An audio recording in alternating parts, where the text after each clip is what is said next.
Well, thank you all for joining. We're just holding to make sure anybody who wants to join can, and of course, if people join late, that's not a problem either. Um, we are going to start here in just a minute, and before we get started, I guess we are Circle of the Dark Mother, a loose collection of people who do Gnostic Kabbalah, are into the Dark Mothers and other occult practices. We're open to pretty much anything, literally. um, and in between the people in our group, there's a little bit of everything with all of us anyway. Um, Today, we wanted to talk about the Dark Mothers. And we thought what we would do is talk about, first, I'll just really quickly what we define as a Dark Mother. And then we're going to go through a PowerPoint with a whole bunch of different ones, and we're just going to talk about them, welcome your input. And then when we get to the end, if we forgot any, we wanted to see if you knew of any that we forgot. Um, there's so many, you could go on and on forever, but we included quite a few from different traditions, knowing we would miss some because it's a wide variety. So let me see. Yeah, we got quite a few people joined, and it's after the time. So let's get started. Actually, officially get started. So, Dark Mother. What is the Dark Mother? So, for us, the Dark Mother is any goddess form that is severe, and that's a Kabbalistic way of looking at it. Because in Kabbalah, there's mercy, severity, and compassion. It's not the way we think of it in Western culture, where mercy is good and severity is bad. Too much mercy is bad, too much severity is bad, and we actually want to balance. The Dark Mother is the goddess or god form, or deity or whatever you want to call that, is sort of the mother that will kick your butt if you need it. So the Bright Mother is usually the one that sort of says it's going to be okay and nurtures, where the Dark Mother is more of the pushing you into action. So there are many from many different cultures, and every culture really has both Bright Mothers and Dark Mothers, and that includes mystical forms of Christianity. We did include a little bit of Dark Mother from Gnosticism, but Gnostic Christianity has the idea of Sophia Stellarum and Sophia Negrans. Sophia Stellarum being the Bright Mother and Sophia Negrans being the Dark Mother. So even in mystical forms of Christianity, there are forms of this Dark Mother. And we will go into one of them from Gnosticism. We're not going to go into Sophia Negrans because she's sort of a big topic, but we will cover one of the aspects. So these are in no particular order or by any particular culture. I will tell you, if I can get this to change slides, that I did it from my head. And for me, as many of you may know, I wrote the book Embracing Lilith. So Lilith is first for me always. So she's the first on our list of Dark Mothers. And as you notice, I have her listed as both Sumerian and Jewish. Lilith is in Sumerian myth and in Jewish myth, and some Gnostic myth, and definitely is a Dark Mother. So I don't know what you guys want to talk about with her, but we were just going to talk a little bit. My relationship with Lilith is that she wants to force change. She wants us to find our best self and our non-apologetic self of who we truly are. And she will literally break everything in the universe to get you where you need to be. And that's why I consider her a Dark Mother, because she's definitely a kick you in the butt kind of mother. I kind of see her, the way that she really comes for me is impermanence. She teaches me impermanence constantly. And she teaches me to find the mercy in her severity. And what I mean by that is the things that really kick my ass in life, she really turns them around and makes them my fuel for transformation, and really makes the things that I'm bad at into the things that I excel at. Yeah, well, I mean, like, she can be really scary on the Hmm. surface, but everything about Lilith that is scary has like a secret um, operation behind it. Like, for example, Lilith in like Judaism, like the really Jewish Lilith, is known for devouring children and also stealing the seed of Ben. But most people look at that as like an extremely horrific side of her. But what it actually is like when it says that she devours children, is that she's it's more of a metaphor referring to the ego of man. Um, It's also her swallowing the Sephiroth as the Shakti ascends yeah, up into Yeah, Tiferet. all this. Yeah. yeah, So there, her swallowing the children are yeah, the Or it's like Shakti rising in the yeah, Hindu. because she is like the serpent that sits at the base of your spine. So she's associated with so many metaphors that have to do with like the serpent. Like when it says that she steals the seed of men, like Lilith is like the goddess that doesn't waste anything. So everything that is considered waste falls to her kingdom and she utilizes it and turns it into something that can be used. Like So Mother Nature. yeah, very, she's like the darker aspects of Mother Nature that exist and rules over like the night essentially. And in Sumerian lore, it's unclear where she pops up because all of a sudden there's Lilith. But many believe, and this the first time I heard this was from my friend Michael Herkus, who wrote Glam Witch, and he has surmised, and it's a really good possibility that actually the goddess Ninlil becomes Lilith. Ninlil starts out as a goddess named Sud, who is a grain goddess, and then in the myth, the god Enlil repeatedly tricks her and rapes her. And she ends up becoming his consort. It's very convoluted. She descends to hell or their underworld. But Ninlil is the queen of the gods for a while. But then at one point, Babylonian tradition replaces Enlil with Marduk. And at that point, Ninlil loses all favor, sort of disappears from the record, and all of a sudden Lilith appears. Lil in both their names means wind, and probably has to do with storms with crops. So Lilith, Ninlil, Nin meaning lady wind, and Lilith, of course, of the wind. Very good possibility there is that relationship. So again, this goddess who gets hurt and becomes storm. And of course, storms are positive when they bring renewal and the rain helps crops. But when storms become violent and destroy your house or your city, like a tornado, they're not seen as positive. And that's some of Lilith's connotations as a destroyer. Yeah. Much like, and I think I have her in here, so I won't go there, but much like some of the African goddesses of storms. Yeah, like in Judaism, like Lilith is literally like she's like the grim reaper of men.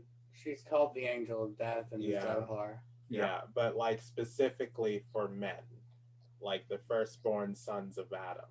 Yep. Like in the story of Moses, where the what is it, the 10 plagues of Egypt, one of them being the death of all of the firstborn sons. Like in the Jewish version, it's Lilith who takes the souls of the sons, but she literally takes like the lives of all the firstborn, including like the cattle that has like male energy. So she literally is like a force of nature upon the earth. And she also destroyed Job's children in the story of Job. Yeah. So definitely a dark mother. I'll say with working with her, she is not the destructive force that people associate, but she does force change what can seem like destruction. Yeah. I'm going to move on to the next one unless somebody has any comments, because we've got about I think 15 more goddesses to go through, and we can come back to. If I can get my cursor to respond.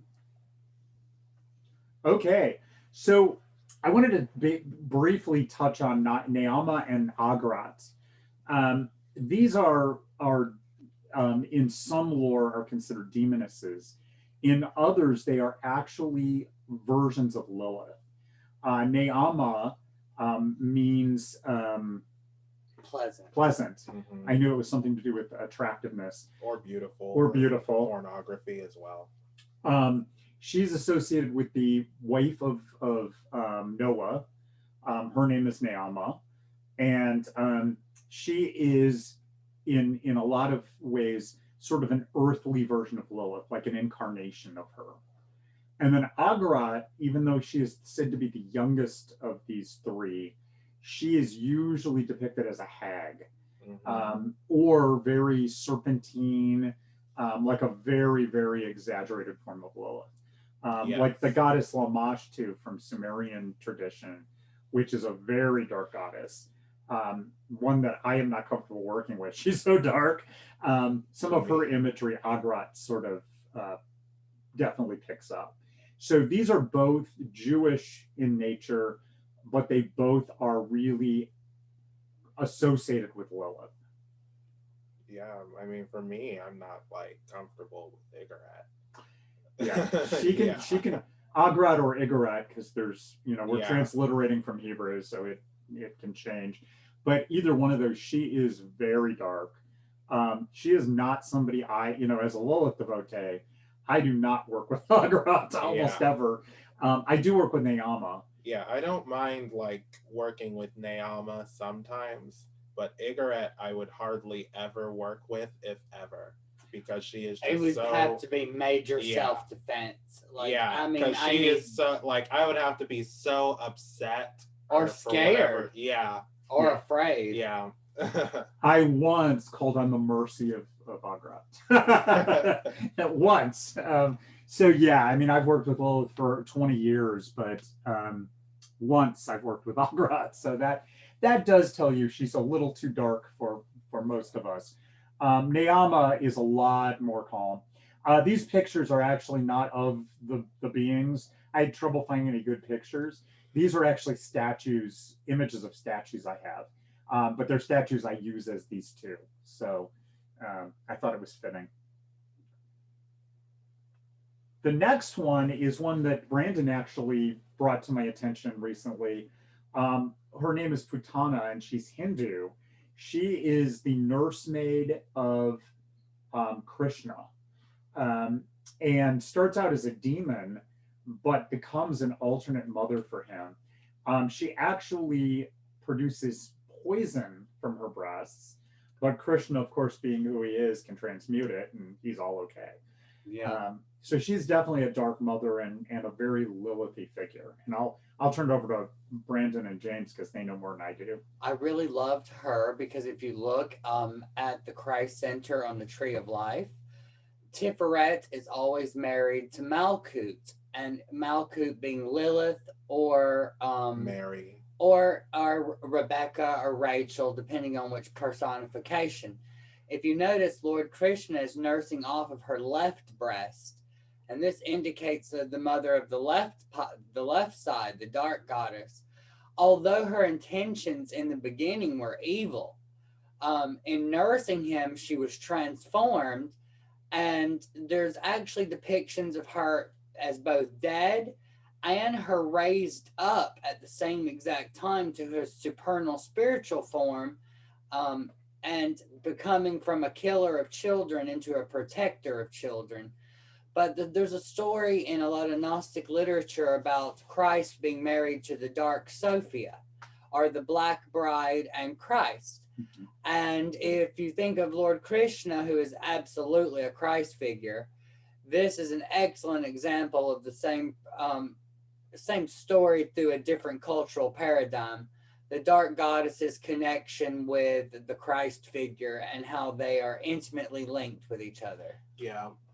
To me, like, this is a very wrathful image because the dark goddess, like her two breasts, in Hinduism, it's very similar to paganism and also Gnosticism as well. Like, her breasts represent like the two pillars of energy. Her left breast literally being like the severe, like poison, and her right breast being like the nourishment, the milk that the Or the child receives. mercy. Yeah, the mercy.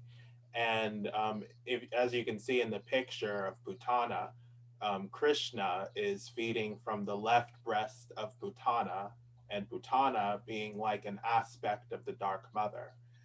Brandon said that her original intention, originally, like Putana in Hinduism, like in the story, is one of the worst demons in hell.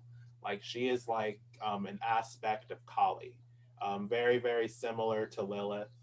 And Krishna being the Christ child, or like their version of Christ over there. Bhutana wanted to like poison him, and as she was feeding him, she essentially became compassionate by She the felt light. the motherly Yeah. instinct. Yeah, to just to change, like, she essentially changed her mind from wanting to kill Krishna to nursing him, and she essentially became what is known as the adopted mother to Krishna, which is very, very similar in Gnosticism, because the Dark Mother is like considered to be like the adopted mother to all children, really, but to Christ as well. Yeah, and even in Judaism, Judaic texts in the Zohar talk about that when God's consort, the Shekinah, is exiled, then Lilith becomes the wife of God Most High. So again, this whole idea of this dark mother that people consider evil really isn't, because she becomes linked to the what is considered to be good. Because severity is not evil; it's just transformative, which scares the crap out of us. The next one, then, we're still in Hinduism here, and I think I go from Durga to Kali here. So Durga is a Hindu goddess who emanates from Parvati, which is Shiva's wife, also known as the Shakti, the female creative energy. Durga is emanated because there's a demon that needs to be killed, and there's many stories of this. In fact, in some parts of India, Lakshmi, the goddess who is married to Vishnu, emanates a dark form called Chamunde. So there's always this idea of the goddess being able to emanate this dark and hostile force.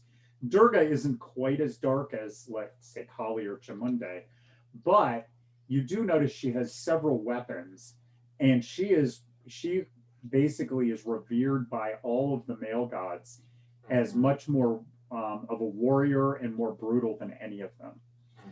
In Hinduism, the number of arms that a god or goddess has depicts her energy. And you notice that Durga, first of all, in this picture, has 8 arms, which is impressive. She also holds many weapons.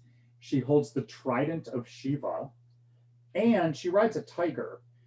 So she is able to sublimate the male ego completely and control it.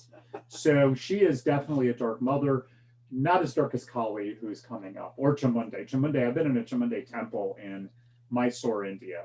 Same story. Chamunde is emanated to kill the demon of Mysore, and she is a ferocious creature.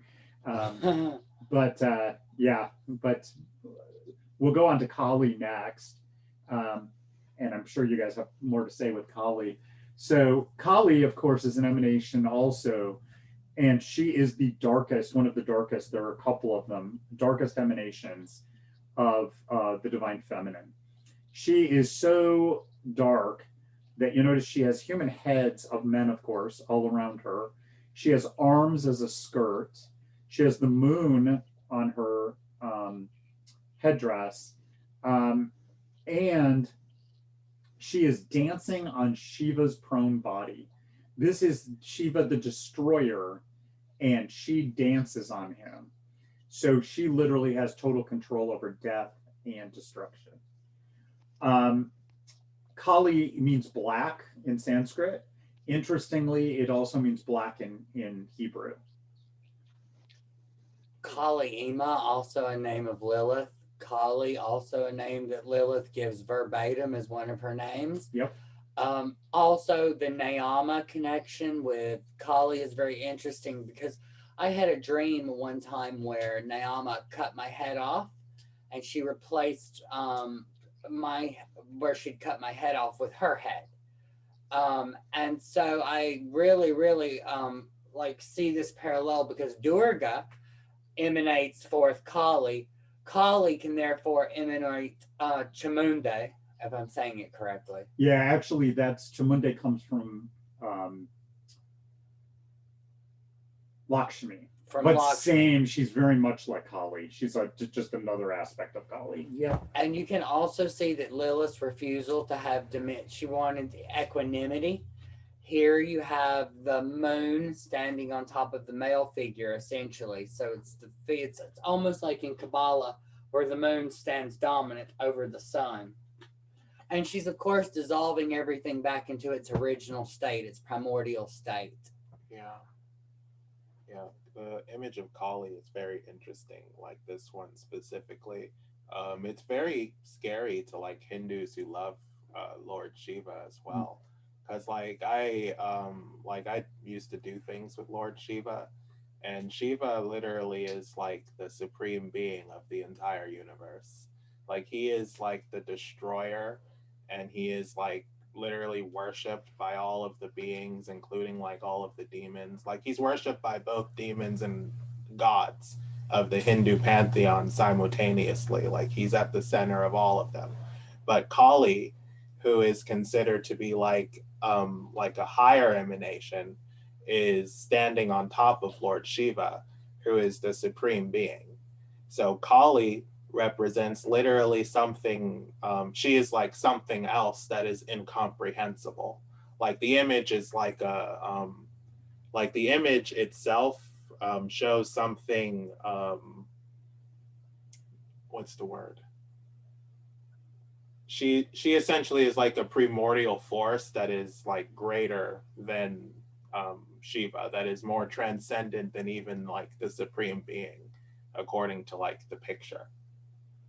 Well, and she's also like Lilith, unbridled femininity, because you notice she's not very clothed. Her hair is completely unbound, disheveled like Lilith. Yeah. And in most Hindu traditions, because Hinduism is very complicated, but Yeah. in most, women wear, keep their hair braided or have they have head coverings sometimes. Not like Islam, where the woman wears a burqa or a complete covering, but a lot of times a woman will have a veil over the top of her head, not over her face. But even if not, her hair is usually bound. And Kali's hair goes all the way down to her ankles and is completely unbound. So she is unbound femininity that is so powerful she can stop time. Yeah. And do whatever she wants. And is infamous for being a very loving mother. Yeah. Yeah. What's interesting about Hinduism is that when Kali dances the dance of destruction, so does Shiva at the same time. And at the same time, while they're dancing, Vishnu, who is the preserver, closes his eyes and goes to sleep. And then the creator god, Brahma, passes into his navel. Like everyone kind of like closes shop at the same time and then opens it all back up again at the same time. Yeah, and Shiva's third eye usually opens when the destruction comes. Yeah. So it's almost like this is all happening in consciousness, which it is. I will tell you that, I've been to India several times for my job, and I get to go to amazing temples. And there are very few Kali temples. They're mostly all in Calcutta, which is her city. But I have a tattoo on one arm that is a phoenix and says Shekinah, which is the bright mother, basically. And then I have an owl with Lilith tattooed on it. And some of the people on my team noticed my tattoos and asked me what they said. So I said, well, the one's like, the bright mother, so sort of like Lakshmi or sort of Swati. And then I said, the other one's Lilith. And of course they were like, okay. And I'm like, well, she's like Kali. And I got a lot of gasps. And I'm like, Durga, no, Durga. So I think Kali was a little more than they were wanting to deal with too. There are definitely people that are Hindu that love Kali, but a lot really of them, scary. she's a little too scary. She's like the devil, essentially. To some. Yeah. And to the ego. Well, to the ego, but like culturally and to some Hindus, she's very, very scary, similarly to how Christians fear the devil. And she got a really bad rap because of the thuggies that were followers of her that actually killed people in her name. Which of course, none of us condone human sacrifice for your magical needs. So, so probably don't want to do that. And that's why a lot of people, she's too dark for a lot of people. So the next one, we're switching traditions here. And the next one we have is Sekhmet, who is Egyptian. As many of you know, she is the lion-headed goddess. She's the goddess of war and healing. And she is the second wife of Set, who is the chaos god. Not the same as Satan in Christianity, because most religions don't have that kind of a absolute, but he is definitely the darker form. Sekhmet, I've heard, people that are into Egyptian tradition find her either very terrifying or very motherly, depending on how they come to her, which of course is like most of the dark mothers. Yeah, I have a friend who's a devotee of Sekhmet. She wrote a book on it, and she describes her as being very fiery, burning away everything that doesn't serve you, being kind of like a fiery Egyptian Hecate in a way. Yeah, I have not worked with her directly, but everything I've read, very much like a lioness, she is a fierce warrior, but at the same time, a very loving mother. So don't mess with her.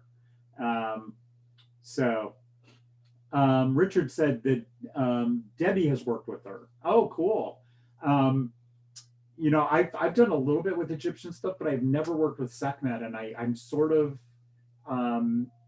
regretting that, because I really see a lot of great, imagery there. Oh, cool. And Casey's saying that Sekhmet is a goddess that she works with. She or him, sorry if I misgender you. But commented, I find her very motherly and protective. Yeah, and that's what I've heard too, that there's this combination of very, very protective mother, but if you mess with her cubs, run, because you're done. Which the dark mother is usually like that. Her followers, very loving, but if you mess with her followers, not good. The next one is, of course, Hecate. She is mostly known as Greco-Roman, but if you read a lot of the text, she is actually not a Greek god. She is one of the Titans. And that's because she's much older than the Greek gods. In fact, there are references in a lot of older cultures to various goddesses that have all the same imagery of Hecate: the torch, the key, the dogs, everything. So she is really much older, but she's mostly known from Greco-Roman culture. Of course, Hecate is seen as the mother of witches in a lot of cultures. She is seen as, a witch and a goddess of witches, a moon goddess. And I won't talk anymore because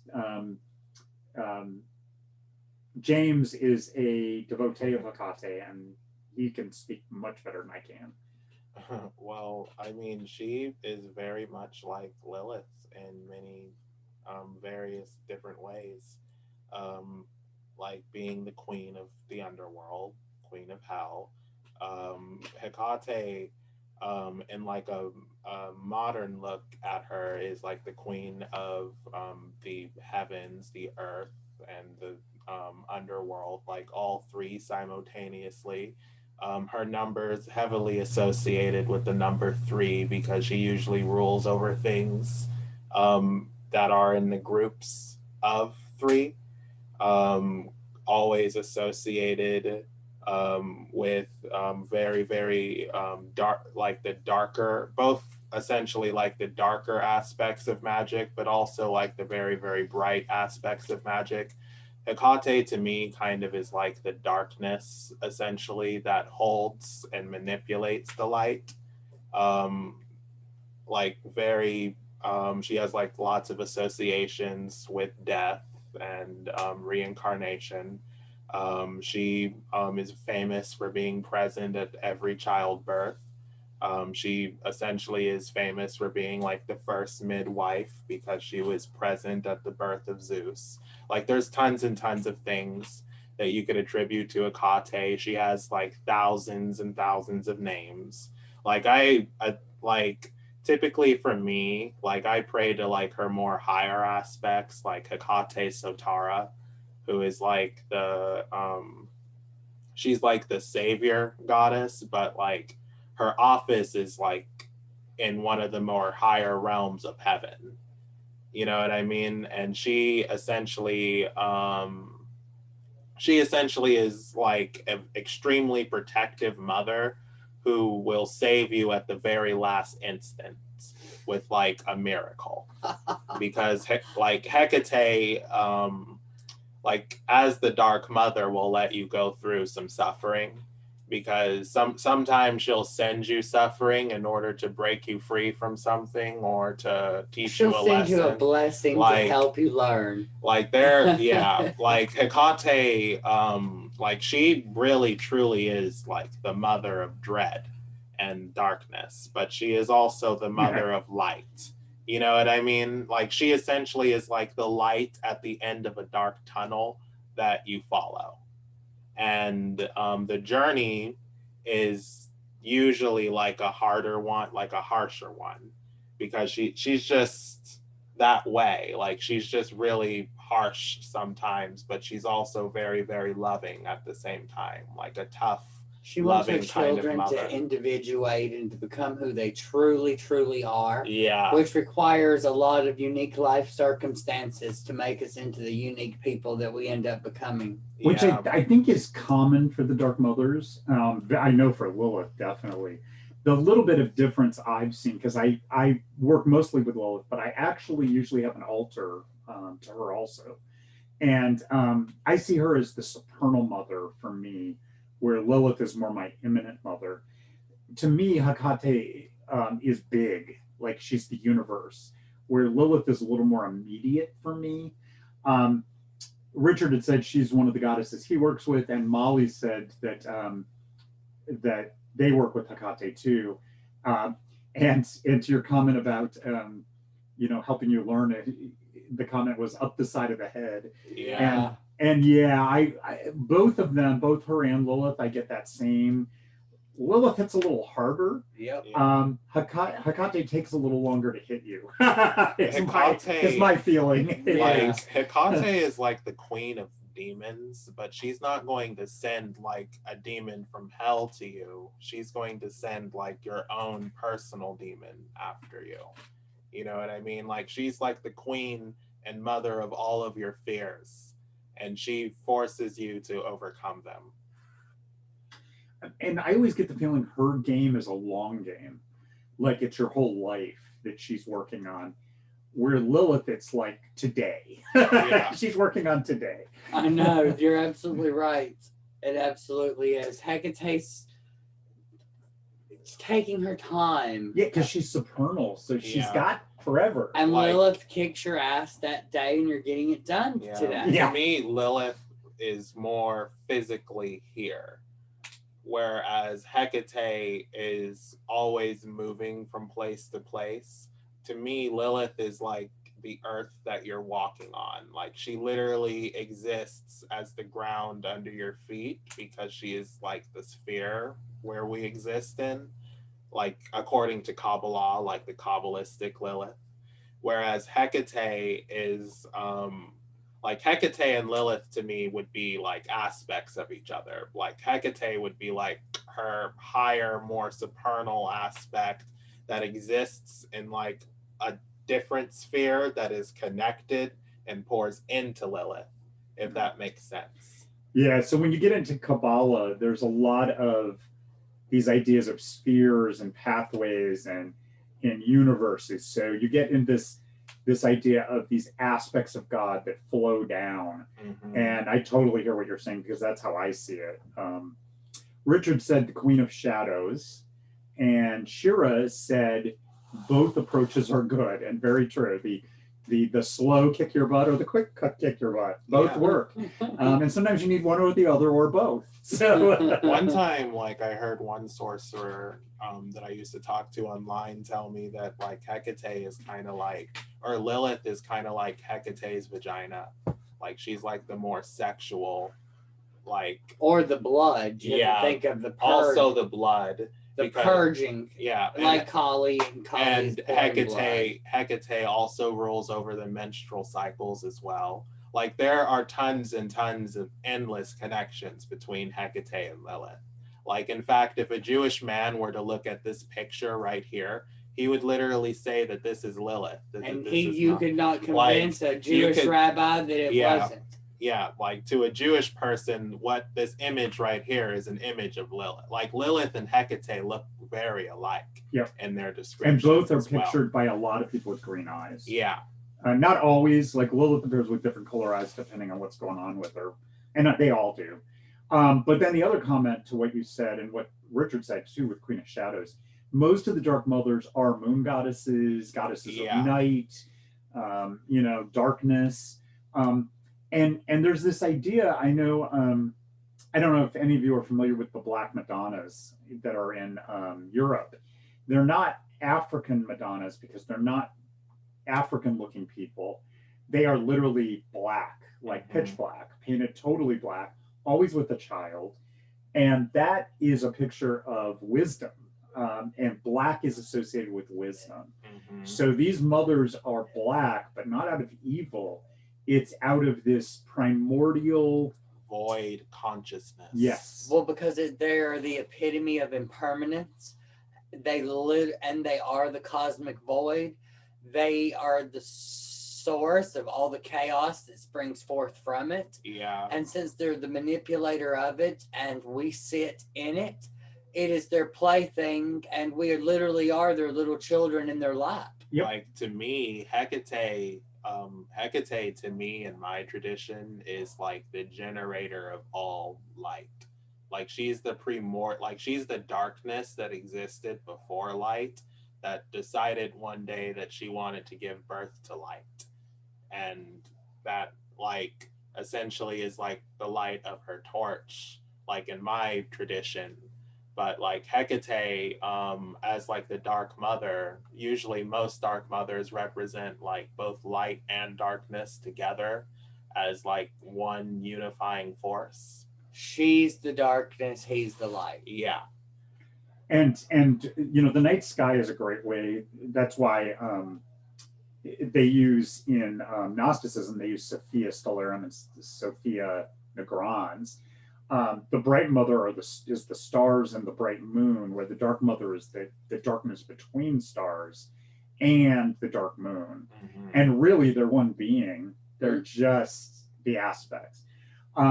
Casey also said, I was researching the Black Madonnas last week, but because it was actually researching into Urzuli Dantor, which we actually have on this list. I love Urzuli Dantor. Which I am not an expert, but I will turn that over to James and Brandon when we get to her. So great intro coming up.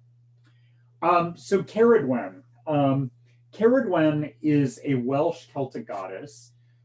She is usually seen in some depictions as a crone. Her big thing is her cauldron. And if you know the myth of her, she has a son who is very, very ugly, very, very not good to look at. And so she makes this potion that will make him like totally enlightened and smart. Because she's, you know, the idea is if he can't be pretty, he'll at least be smart. Well, she hires somebody, and I forget what his name is beforehand, but she hires somebody to like stir because it has to be stirred for I forget how long. Well, if any of the potion is consumed, it no longer will work. It will work on the person it was given to, and the rest doesn't work. So the guy's stirring, and as he does it, he makes a mistake, and a drop flies out and lands on his tongue. And he then gets all the wisdom, and the rest of the potion is completely ruined. So Caradwin goes a little bit nuts, chases him, and he's smart and runs.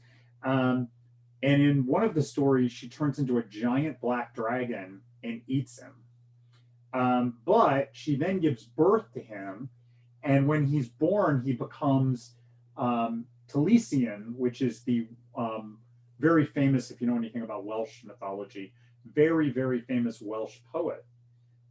Sort of a Christ figure in Welsh Celtic tradition, you know, like not like a Yeshua or Jesus person, but somebody who is brilliant and enlightened and brings transformation to the people. So she again is this idea of this dark mother that is wrath, but in her process, she gives birth to this bright being. Mm-hmm. I've studied Celtic, well, Welsh tradition specifically. My ancestors are mostly Welsh, and there's a couple of dark goddesses, but Caradwin is definitely the one most people think of.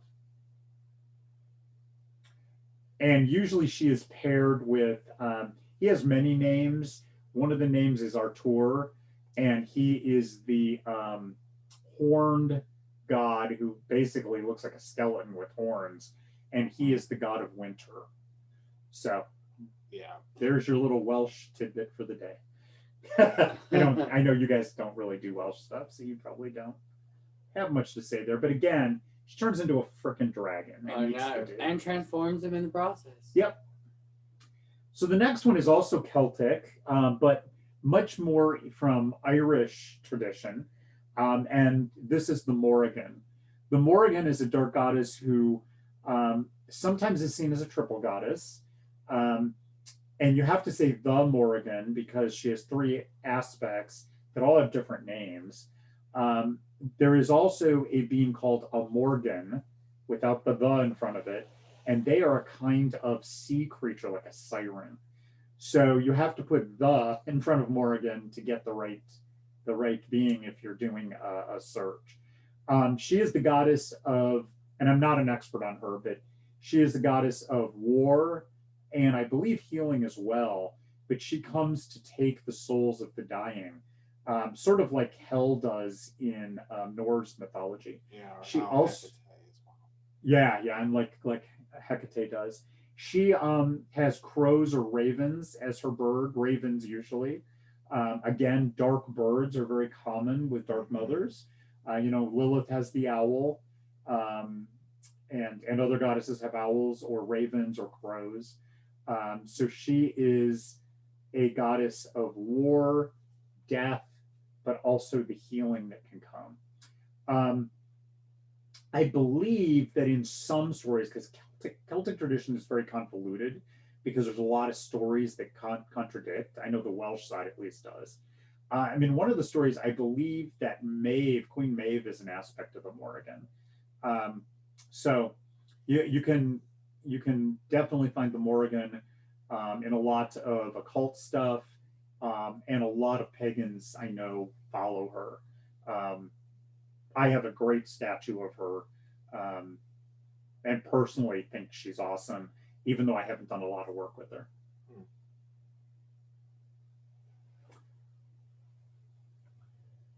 Oya. Oya comes from a Yoruba tradition, and then because of that comes into a number of different traditions. You know, some people that do voodoo or hoodoo or other traditions. Her origination is from Yoruba tradition. Um, she can be seen as a goddess of storms. I know some of her, I'm not an expert by any means, but I know some of her iconography is tornadoes and thunderstorms and also cemeteries. Um, I know a lot of the imagery I saw too was with knives. Very powerful being, and definitely, from what I understand, seen as a warrior. And I don't know if you guys have any more. I have a good friend that we partner with business wise who's a devotee of Oya. I always find it interesting because it's Oya, Hecate, and Lilith that are working in tandem with that operation. And just from my observations of someone who serves her, she definitely, not that she is, reminds me of Hecate and Lilith, but because of the cemetery connotations, her fierceness, but also like she really does provide for her family. She's very much, protective of her children. I certainly am very grateful to her for all of the blessings that she's helped us with, and working with someone who does work with her. Yeah, I have a statue. All my statues are packed right now, which is really a bummer, but I do have a statue of her. And again, I'm not trying to say that these are all the same being, but she definitely has a similar energy to Lilith. Find her very fascinating, and we'll definitely do more reading on her. Owl Woman. So Owl Woman is a being in some Native American tradition. Usually she's associated with Cheyenne tradition, but there's others that have her.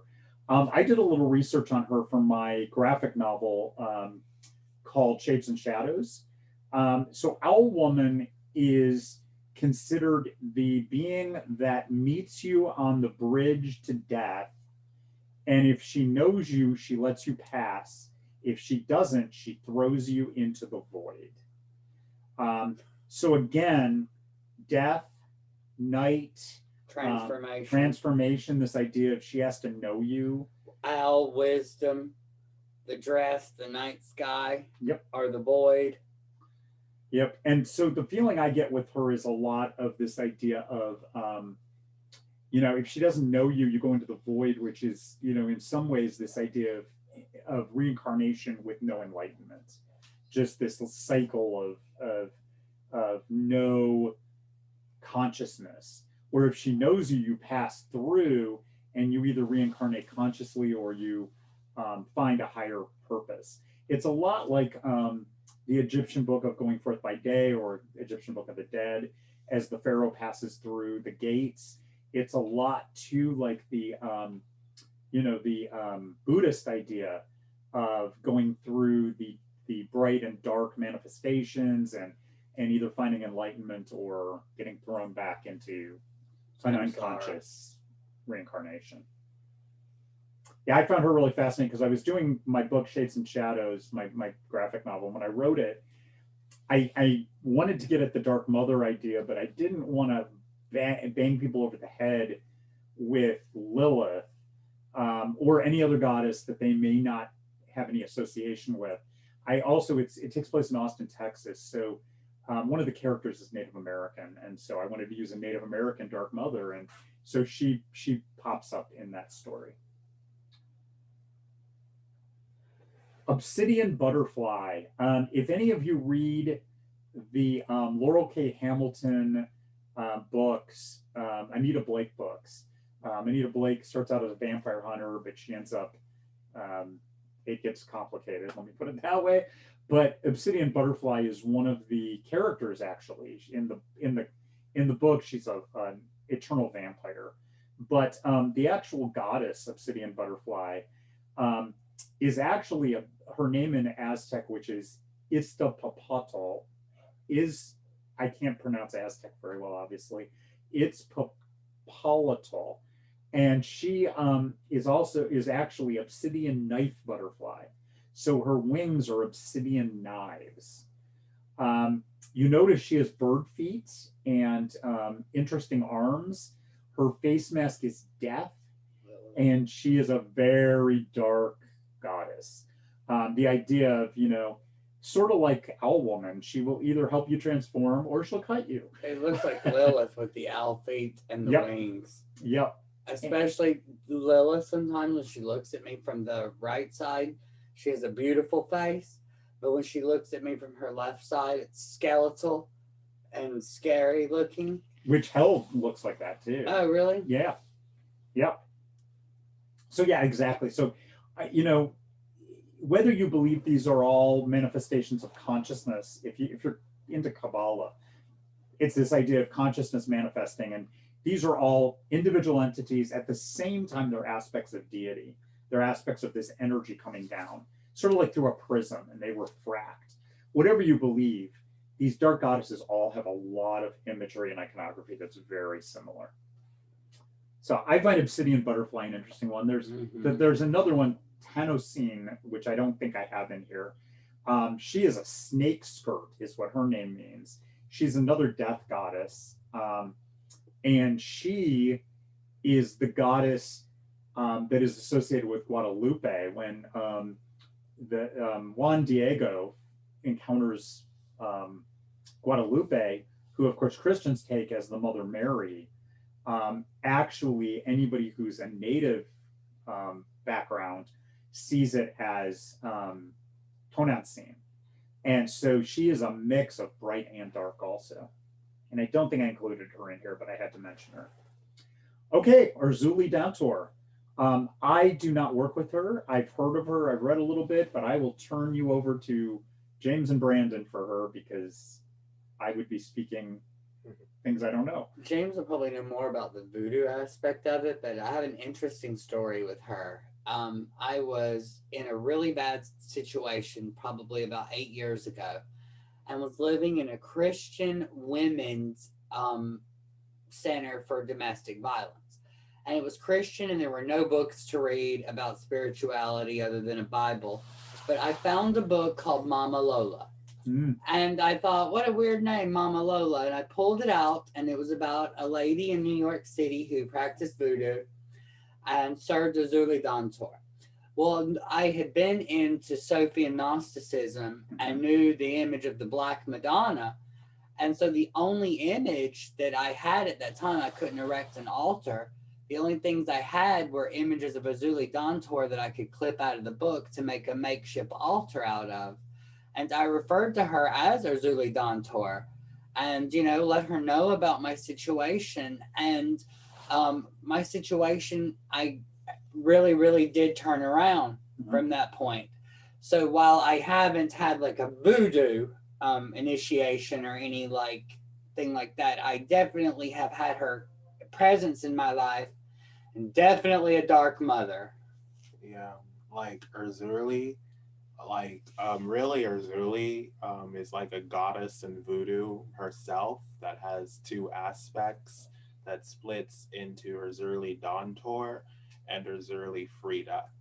And in voodoo, both of those two are sisters, and they both essentially rule over the different aspects of womanhood and female life. Urzuli Dantor is the mother, and she is the one who has experienced all of the hardships of women and mothers. If you look at the picture, if you look at her face, she has a scar on her face. Urzuli Dantor was once married, and her and her husband got in an argument, and he hit her, and the scar remained on her face. But she's the symbol of women who go through domestic violence. She is very, very famous for helping women out of problems with domestic violence. She is essentially in voodoo considered to literally be the mother of all children and the mother of all mothers. Her and her sister are the polar opposites of each other. Urzuli Dontor chose the life of being like a mother. She wanted a single mother. Yeah, she essentially is like a single mother who is focused on raising her Black child, and they are considered to be like the outcasts in society.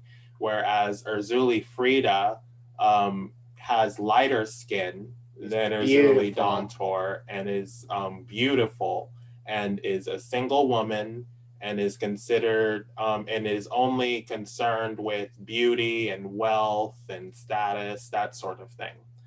She in Haitian voodoo is considered to be like the love goddess, whereas Urzuli Dontor is like the goddess of women and mothers, and well, they're both goddesses of women, but Urzuli Dontor specifically is like the mother goddess. And she can be extremely terrifying and go very dark.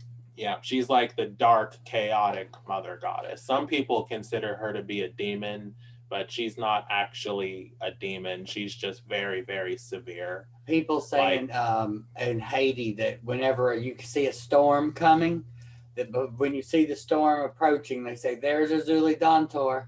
Yeah. Very much like Lilith. And some of these other figures Storm. in their cultures, that's exactly. She's just a very harsh mother because she's gone through everything. She's been abused. She's raised her kid on her own. She knows about. She's been chosen last. Yeah, like I've worked with her before, like a long time ago, and she is very, very protective and very present. Very, very stern and harsh, very similar to Akate in many ways. I mean, like, yeah, I would consider her to be like a primordial goddess being in that tradition, because in voodoo, like all of the Haitian gods are different aspects of the one god, and Urzuli Dontor is like she's like one of the main ones that people pray to. She's like essentially like one of the queens of heaven. Yeah. Thank you. So this is not exactly one goddess, but I definitely had to include the Pampajira, who are from the Kimbanda tradition. Pampajira means swirling dove, and they are actually a whole group of spirits and deities. The Pampajira are always female. There are Eshus, which are male.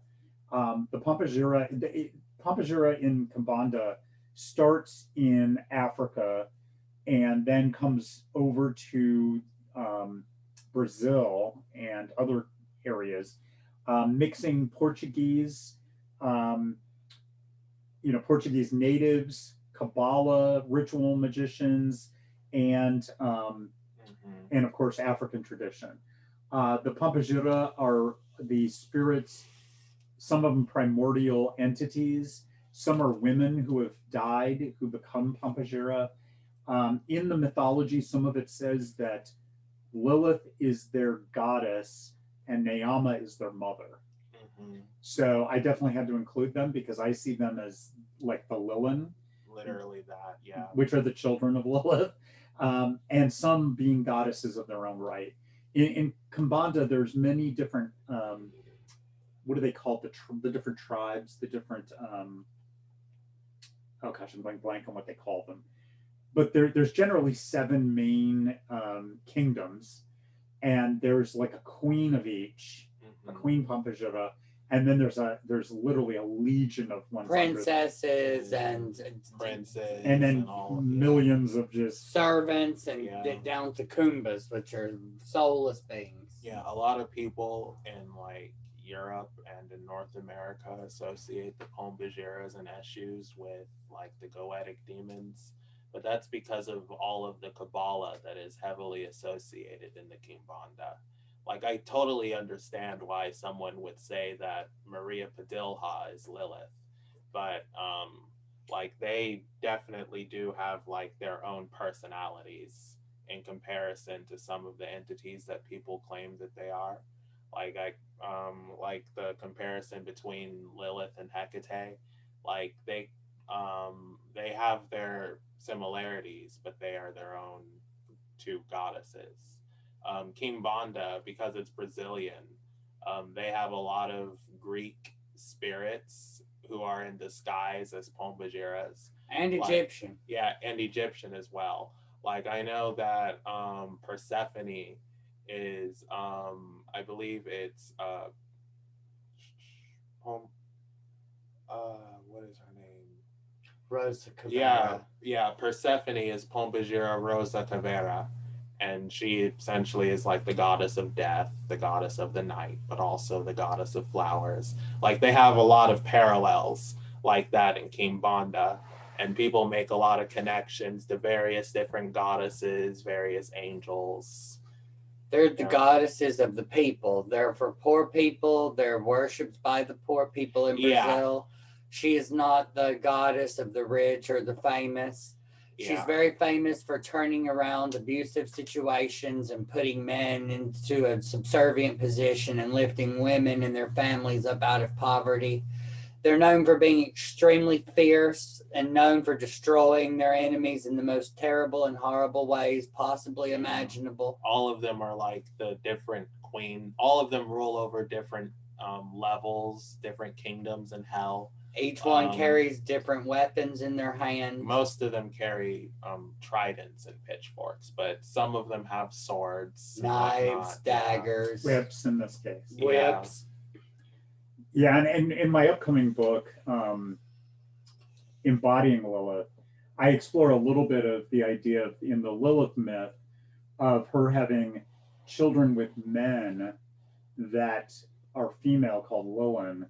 And then she also has children with all the archdemons in the mythology, which I believe are the Lilu, which are the masculine children of hers.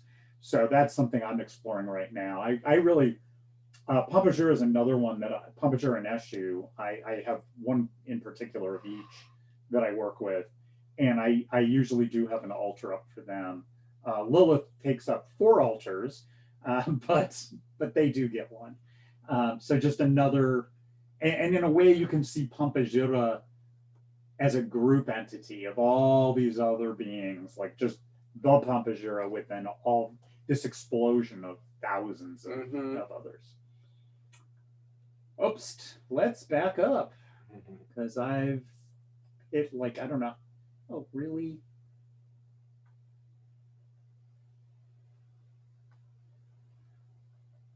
Was this next? Yes. So the next one is Santa Morte, which is, she is mostly venerated by people of Mexican heritage. She's a combination, again, of Native and Catholic belief. We know there's a lot of that happening with like in Santeria, where saints are really other beings that, people were trying to not be killed by the church, and so they would blend their beliefs in with their Catholicism. Santa Morte, of course, means holy death or sacred death, and she is a goddess, again, of everybody, the poor, just everybody, because she is the goddess that takes you at death. And she comes in many forms, many aspects. She always is depicted, or very often is depicted, with an owl, and very often depicted with a globe in her hands. And she's always depicted with a skull, at least, face. Yeah. Even if it's painted on. But the globe is like considered to be her tomb. That's Like, the graveyard. The world is a graveyard. Yeah, the world is like her graveyard. She, like, as the goddess of death, is considered to also be the goddess of life. Like, there's tons and tons of different things with Santa Muerte. She's very similar to the goddess Hecate and Lilith. Like, very similar. If I want healing, I go to Raphael and Santa Muerte. Those are the 2 places that I go to, because I know she has such a nefarious reputation for murder. But she has a great reputation for healing too. In my private times with her, I spent like 3 months in a ritual room locked in with her for about 2 hours every night. and I felt extreme love and profound desire for transformation. Aren't marigolds associated with her Mhm. also? Santa Muerte can do anything. Like, Anything. Really. Like, she is the kind of goddess where you can literally ask her for anything. You just have to. And since death and time like- are related, there's that Kali connection because she's Yeah. called the Kali of the West. Yeah. I have a great painting a friend of mine did, the same artist that did the cover of Embracing Lilith. It's 6 foot tall, Mm-hmm. and it's Guadalupe, but half of her face is Santa Muerte. Yeah, I love that. So yeah, and she's, in parts of Mexico, people actually have full-size skeletons dressed as her, all the way down to small statues, little tiny totems. And the totems come in many different colors, the colors having to do with what she's doing. Like, if someone was dying like of love, then she would come in red. But if someone was being murdered viciously, then she would come in black. You know what I mean? If there was like a holy person dying, then she would come in white. Like, it just very much depends on the energy that you're on the trying to get. consciousness of the person connecting with Yep. her as well. Yeah. And so some of the statues are rainbow colored because they're trying to get across that that's one that does everything. Yep. Mhm. So you don't have to have 50 statues with every color. You get one that's multicolored. We knew a lady in Colorado who she had 2 full skeletons, and they were real. One was dressed in white and kept in a white bridal gown, the In full the front and of the flowers store. in the front of the store. But in the back, in her back parlor, she had another full skeleton dressed solidly with all black flowers for the block Santa Muerte. And it was quite a show to see. I bet. Yeah, she has both. So Freya. Freya is sometimes not seen as dark, but I included her because she is, a warrior. She is also associated with death at times, and she is associated with magic. In some of the Norse traditions, she is literally like Hecate as the goddess of witchcraft. Mm-hmm. So she's one that definitely can appear as a bright mother, but she also can appear as a dark mother. And I picked imagery that showed her, with warrior garb and black wings, and looks like she's sucking the soul out of a person. In Norse tradition, the Valkyries are traditionally warriors that are she's the associated queen with of death. Yeah, they carry the souls of the dead. But I think she is. I'm not a huge Norse knowledgeable person, but she's associated with similar kinds of things. So I did include her just because I wanted to make sure we had a couple of Norse representations. I thought she was the head of the Valkyries. She might be in some of the traditions. She is one of the.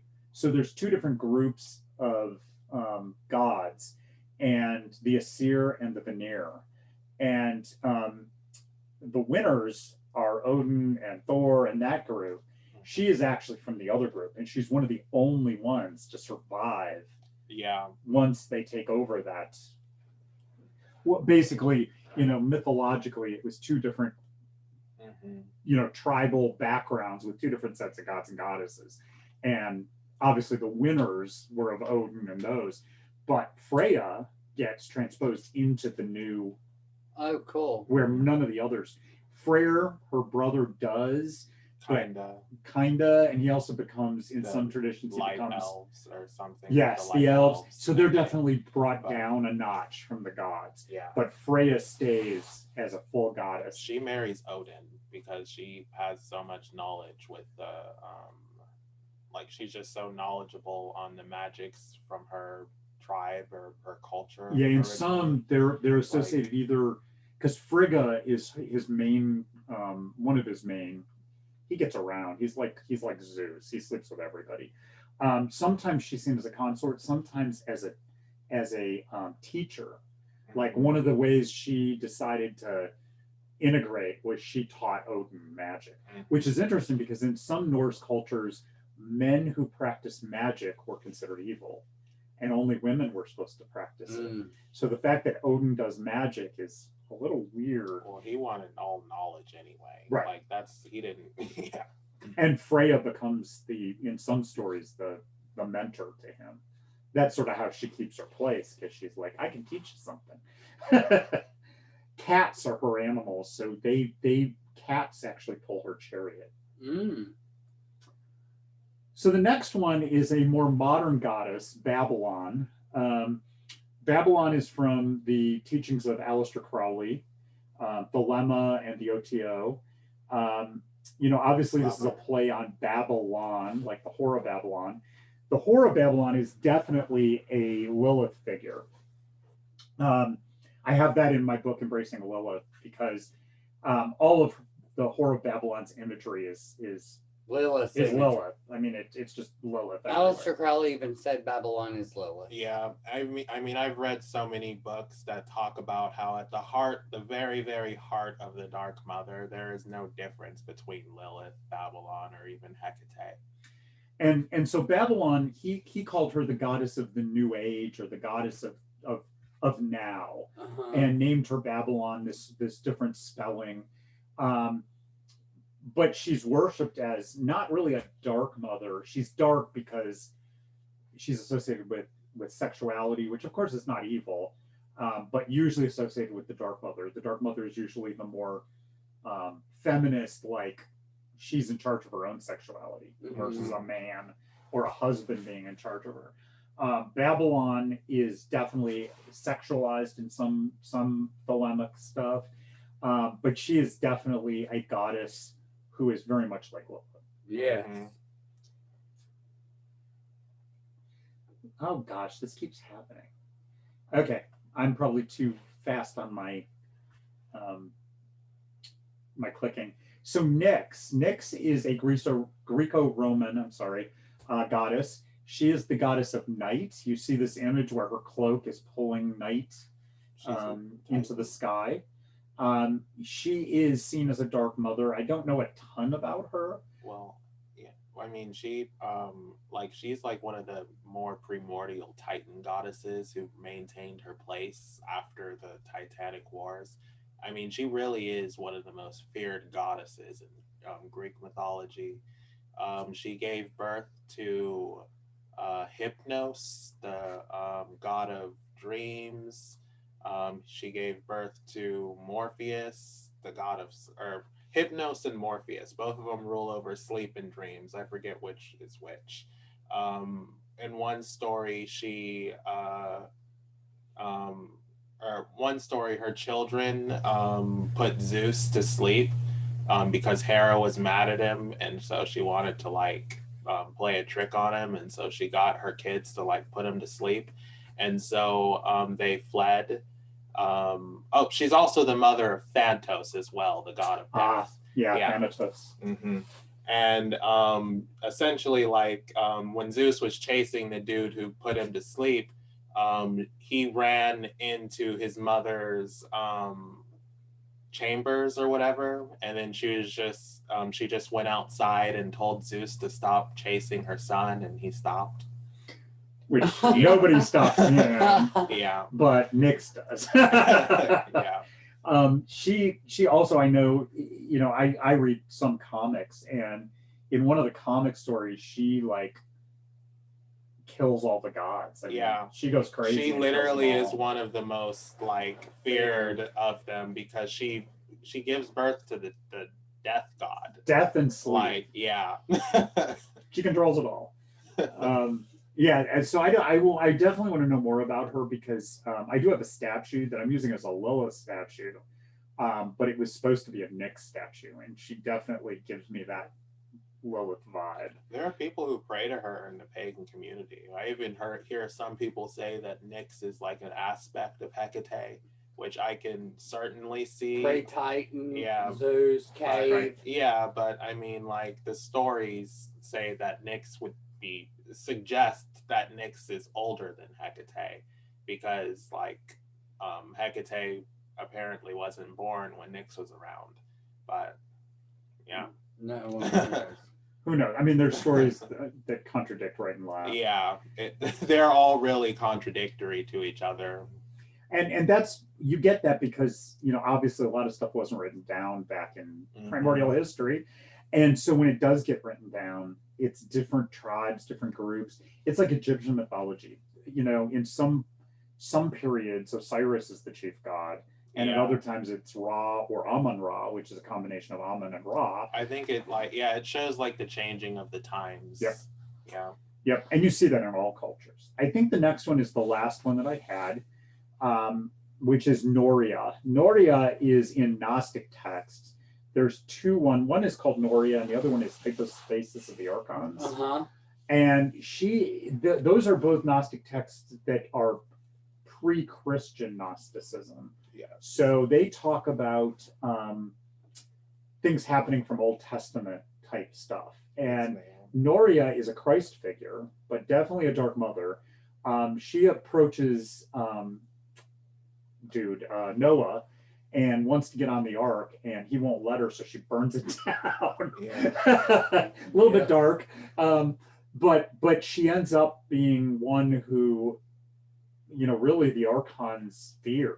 The Archons being beings that are in Gnosticism, angels are of light, demons are of darkness, but they're fixed. They sort of do what they're supposed to. Where Archons are beings like the Jinn that were created, they were human souls created with no body. And so they have free will. And can do good or evil. Yes. Yeah. And they're actually, in Gnosticism, the rulers of our world. They're the ones that want to keep everything as is, because if we stay emotional and angry and fearful, they feed off of us. And they can't control Noria, so they're scared of her. Yeah. Noria's name in Coptic is the same thing as Naama in Hebrew. So her name means pleasant also. So she is definitely associated with And Naama. if you look, Noah was married to Naama, and Noria is the aspect of Gnosticism who tries to burn the ark down. And Naama's never mentioned in that text. So I mean, in Gnosticism in general, the whole story of Noah and the ark is like a metaphor for like the formation of like the clipotic realms, because you know she forms a shell, and the shell being the ark, that essentially the ark is like a symbol of the clip off. Two of each animal, an animal being in Kabbalah, like animals in Kabbalah are demons. So two of each animal, male and female, those are like the Sephiroth, you know what I mean? The demons and angels, depending on the species, if they're clean or unclean. Yeah, because he had birds on there as well. Yep. Yeah. Yep. And plants, which plants are associated with spiritual forces too. Yeah, so she's only in two very short texts, but she's a very powerful figure. In Gnosticism, Sophia is primarily the feminine force, which means wisdom, and she's the consort of God.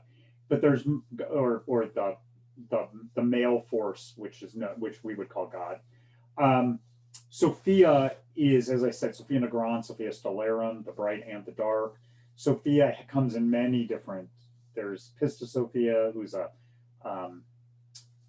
figure where she falls into matter and gets trapped and then finds her way out. So Noria is probably an aspect of Sophia, because everything is in Gnosticism, but she's definitely an incarnate, just like Naam is. That's cool. And I actually found this picture when I searched on Noria Gnostic. Oh, nice. So I don't know if it's supposed to be her or not, but it worked. It looks like it. Yeah.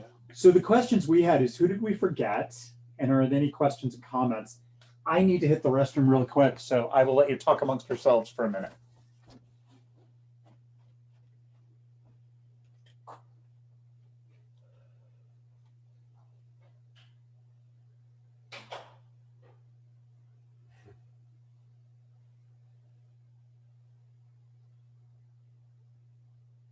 Who did we forget?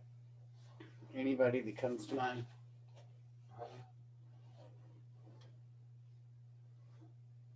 Not specifically, though.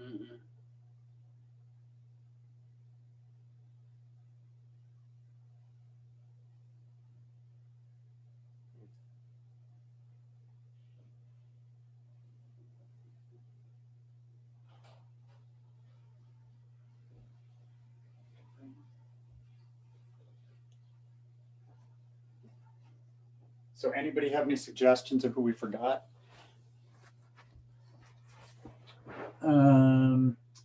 So Casey says, I will admit one I was hoping to see was Baphomet. I keep trying to research that deity, but everything always goes back to the same info and reference to the Templar Knights. Oh, well, what do you want to know? I could, like, honestly tell you anything you want to know on that. Sophia, by the way, is a Is a cipher for Baphomet. So anytime you hear the word Sophia, you're actually referring As a matter of fact, if you want to just Google Baphomet cipher and the word Sophia, it can lead you down a lot of rabbit holes as to Baphomet being a cipher for Sophia. Yeah, Sophia is like the female aspect of Baphomet. Mm-hmm. And Baphomet is always shown as masculine and feminine together. And that's why I didn't include him, her, because and really from a Kabbalistic standpoint, she is Lilith and Samael. She absolutely is. She would be Lilith and Samael both together in union having sex. Yeah. And so the goat head is the horn god, which is Samael. Yes. The breasts and the the legs, they're not bird legs, they're more satyr, which is masculine. But Lilith is shown with the bird legs.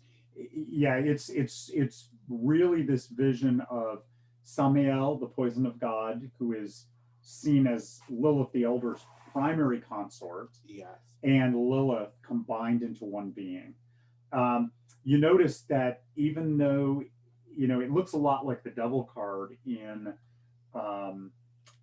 the tarot, at least the Rider-Waite. And the reason is because Baphomet, the devil card is this idea of that which traps us and holds us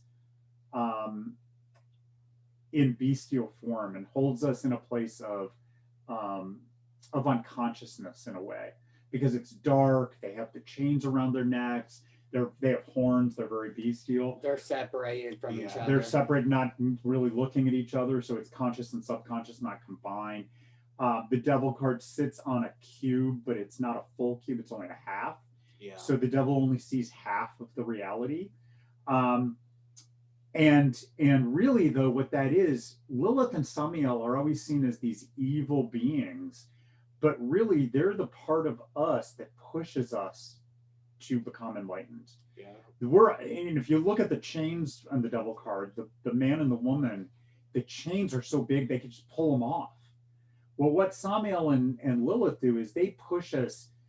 If we want to get stuck on something, they will push us till we can't stand it anymore. And give us the tools to destroy our chains. Yes. Or show us that we can remove them, which is why Baphomet got the flame above his head. He's reached enlightened consciousness by combining his male and female aspects. Yeah, it's interesting as well that you mentioned the Templars, because the Templars and Baphomet truly go hand in hand, and like most people don't understand. And they adored the Black Madonna. Yeah, like most people don't get like the story of John the Baptist, and how the head of John the Baptist essentially is like the symbol of the Baphomet that the Templars worshipped. Like the story of Salome, the one who like danced, essentially is like the best metaphor for Baphomet, because John the Baptist, who represents like the bestial consciousness, and Salome, who represents like the aspect of the Dark Mother, who is like sent out in order to perform like a task of enlightenment. Well, by removing his head, she removes his human consciousness, so his supernal consciousness can take its place. Yeah, and his supernal consciousness is like the Baphomet. Yeah, the Templars toted a skull they called Baphomet that supposedly was John the Baptist, the skull of John the Baptist. Yeah. But the Templars worshipped Baphomet, who they knew to be a combination of a male and female god.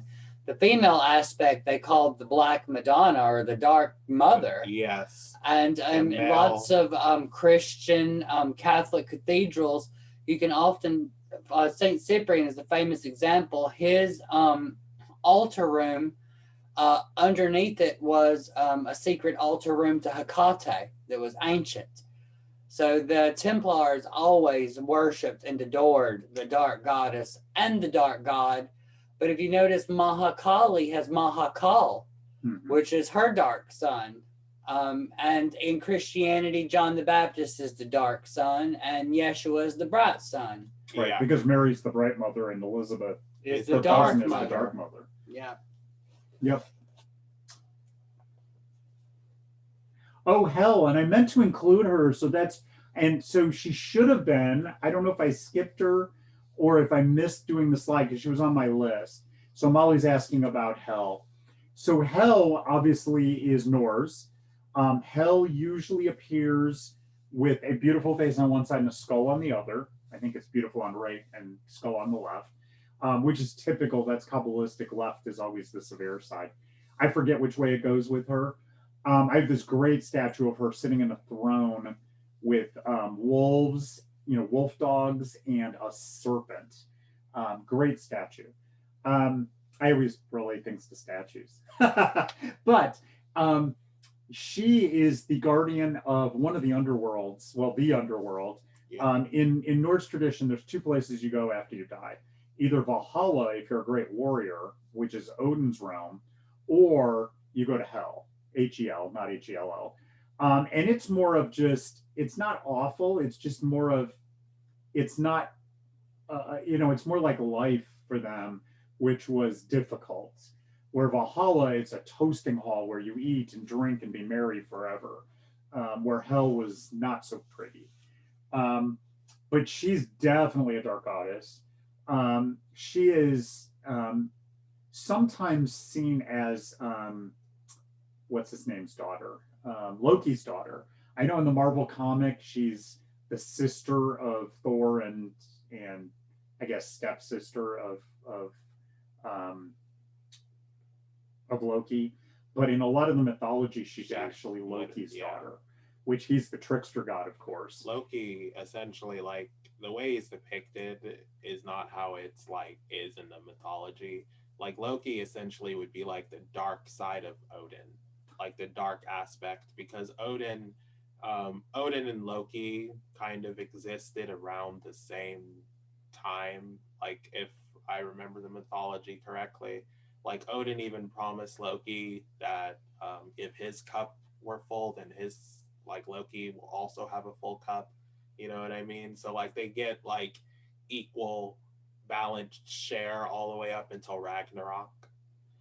And Loki's interesting because Loki gender swaps all the time. He's female sometimes, male sometimes. He even is a horse and produces a baby horse that has 6 legs or something. And he gives as a gift to Odin. So he's a trip. But Hel is his daughter who rules over this hell realm, which is one of the 9 realms, and she is very scary, very powerful. But people that I know that have worked with her say again, she's got this mother vibe, where if you are in her favor, she takes care of you, she guides you, sort of a Santa Morte vibe. But again, then if you're messing with somebody she cares about, run. And Molly said if you're lucky, he stays human for Loki. Yeah, good point. Yeah, he is like Set, I'm sorry, in Egyptian mythology. He's the god of chaos. And so sometimes he's seen as evil, but it's mistranslated a lot because unfortunately European Christians have this, which American Christians now have this idea of good and evil. They really took a Zoroastrian view of this god of light and god of darkness and these exact opposites. Paganism doesn't have that. Yeah, in paganism, you have like the god of light, the god of darkness, but they're married to each other and they're not at war with each other. You know what I mean? And you look at Judaism, the Satan, which means the accuser, does not mean what, the devil. The Satan is actually in the throne room of God in the story of Job saying, can I mess with this dude? And God's like, no, wait. And then he finally says, yeah, go ahead. So he's not an adversary to God. He's an accuser. Which is Samael. Yeah, in Judaism, like the Holy One doesn't have any enemies at all. Like he's in absolute control of all good and evil. But the one tidbit I love about the Job story is that the Zohar explains that while he was an upright and just man, his wife had mistreated a slave girl, and he had witnessed her pulling her hair in an act of venge or to be cruel, and he turned and looked the other way. And the accuser saw it, and then it went into the throne room on the holy day and said, how can this guy who just turned his eye from something wicked be so perfect? And then Lilith and Samael go get him. And the idea there is, I mean, it's a very harsh story, but it's the idea of the accuser goes to point out things that aren't right so that the person can find who they really are, not get stuck in there. Not be a person who turns their head to someone being mistreated. And that's really, the Dark Mothers are all like that. Yeah. They're all very feminist, meaning they're about equality of both. They're all very helping you find who you are. They're about transformation. They're about not ever being bad to others, because I mean, again, they definitely are protection. Like if somebody's being bad to you, they don't want you to just go, oh, it's okay. But at the same time, they don't want you to go mistreat somebody who doesn't deserve it, because that might be one of their devotees too. And you don't ever, I mean, a person who is on the street, homeless, poor, whatever they are, an alcoholic, a whore, a drug addict, those are the people that the Dark Goddess loves the most, whether they know that or not. So it's important to keep it in mind, because when you mistreat them, you're actually mistreating her. So I'm going to wrap our discussion there because my battery's running low. This computer's power supply, well, one of them is like locked into a cabinet, so I can't take it out. The other one got packed. so we have to run on battery here.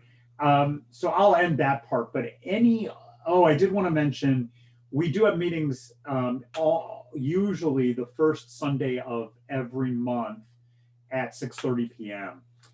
We have had a tradition of not doing one in January. And the reason is because the first Sunday is always very, very close to New Year. And with Christmas, New Year, Hanukkah, whatever you celebrate, Yule, Kwanzaa, midwinter, whatever, it's a really busy time. So Tiffany and I had always said, let's just skip January. So we will not have a January meeting, but we will start back up in February. And of course, we'll put this on the Witch Lab page. We'll send it out to anybody who's on our mailing list. If you're not on our mailing list and want to be, you can go to our website, which is, I just typed it into the chat. It's circulus-matrim.com, which is circlemother.com. But of course, we're Circle of the Dark Mother. That was too long of a URL, though. We are looking for topics. I know somebody wrote to me and said they were interested. I've had a lot of stuff going on with my job and the move, and my one dog has been very ill, so it's been a really tough time. So I need to go back. I know somebody said something about wanting to do a talk on Baphomet. I would be more than happy to let someone do that. I had somebody ask me about doing a talk on Venus/Aphrodite. I don't know enough about her to do that right now, so I'm holding on that with the idea of doing some more research. If anybody would like to do a talk, you can email us and make a suggestion, and we'd be more than happy to look at you presenting. Or if you want us to present something, please send me that through email. You can get to my email through the website, and I will look at it and see if we feel knowledgeable enough to talk about it. The one thing I don't want to do is go into a deep discussion on something I don't know anything about. That's just not cool to anybody. So if I don't know, I'll tell you. Like today, there was obviously some where I'm like, I don't know this one. James, Brandon, what's going on? So thank you all for joining.